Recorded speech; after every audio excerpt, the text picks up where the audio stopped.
Está no ar mais uma edição do quadro Ajuda Aí. E no programa de hoje o assunto é sério. A campanha Maio Laranja, que visa o enfrentamento ao abuso sexual de crianças e adolescentes.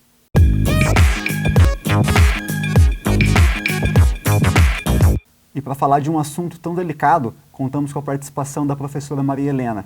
Primeiramente, professora, muito obrigado pela participação. Explica para a gente o que é essa campanha e qual a importância dela. Boa tarde, Guilherme.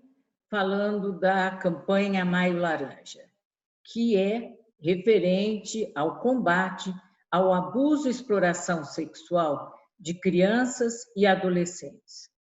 É uma campanha extremamente importante que precisa ser feita anualmente e divulgada ao máximo possível.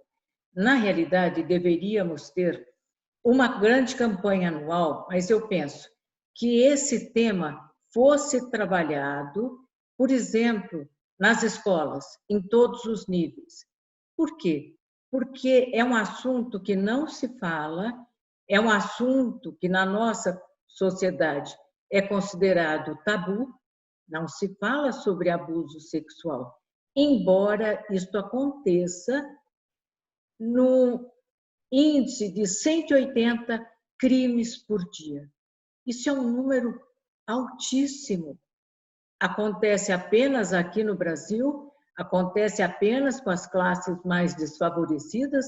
Não. Acontece no mundo inteiro, independentemente de raça, cultura, etnia, nível socioeconômico cultural. Ou seja, é alguma coisa que tem sim que ser combatida. E com veemência, eu penso. E com essa grande quantidade de casos, qual a importância de instituições estarem engajadas na campanha?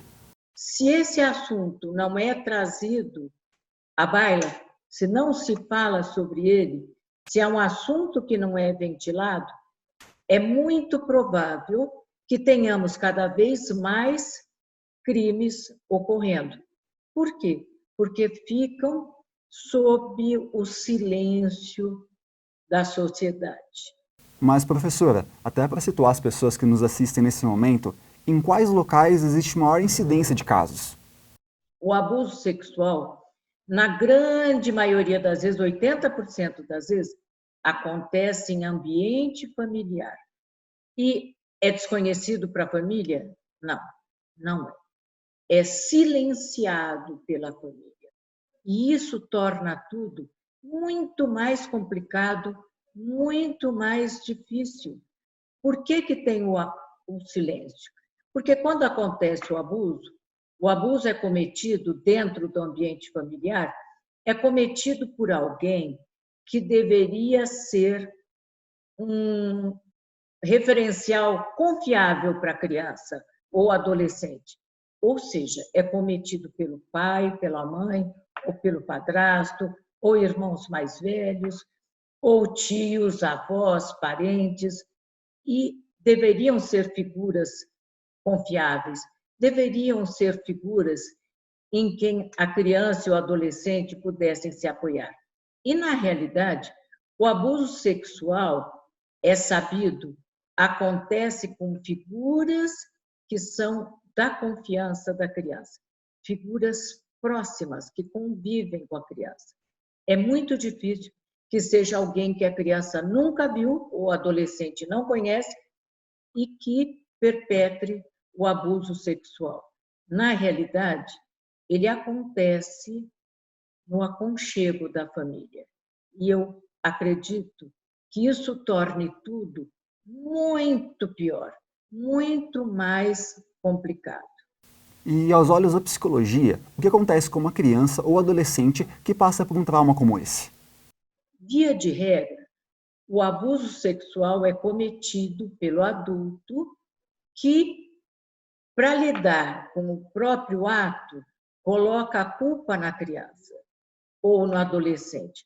Então, é muito comum o abusador dizer: ah, mas isso aconteceu por sua culpa. Você queria, você estava pedindo isso. E, de qualquer maneira, a psicanálise nos diz há muito tempo: a criança ou adolescente que sofre abuso sexual ou passa por exploração sexual, desenvolvem um sentimento de culpa terrível. E isto vai trazer transtornos emocionais para essa criança ou para esse adolescente, que acredita que aquelas figuras confiáveis, aquelas figuras amorosas, ele ou ela, criança, adolescente, traiu a confiança.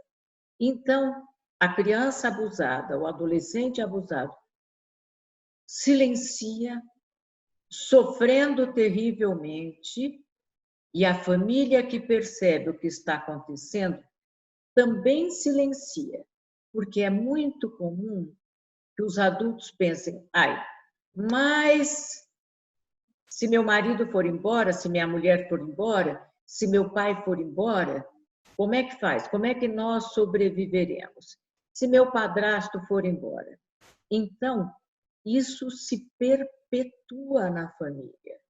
Muitas vezes não é nem questão financeira, é a questão que a família acredita, nossa, se houver denúncia de abuso sexual, a família vai se desfazer. Eu diria, ela já está desfeita. Se acontece o abuso sexual intrafamiliar, esta família já não existe mais como instituição sadia, já é doente.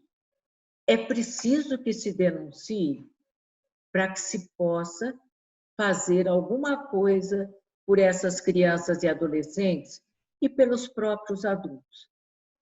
A ciência mostra que é muito comum, é um número muito alto, muito expressivo, quase 60% das mulheres cujos filhos sofrem abuso sexual ou exploração sexual, elas mesmas, na infância e adolescência, sofreram o abuso sexual. Então, elas não têm condições emocionais de proteger os seus filhos. Ou seja, o abuso sexual passa de uma geração para outra. Bom, professora, eu agradeço pela participação da senhora.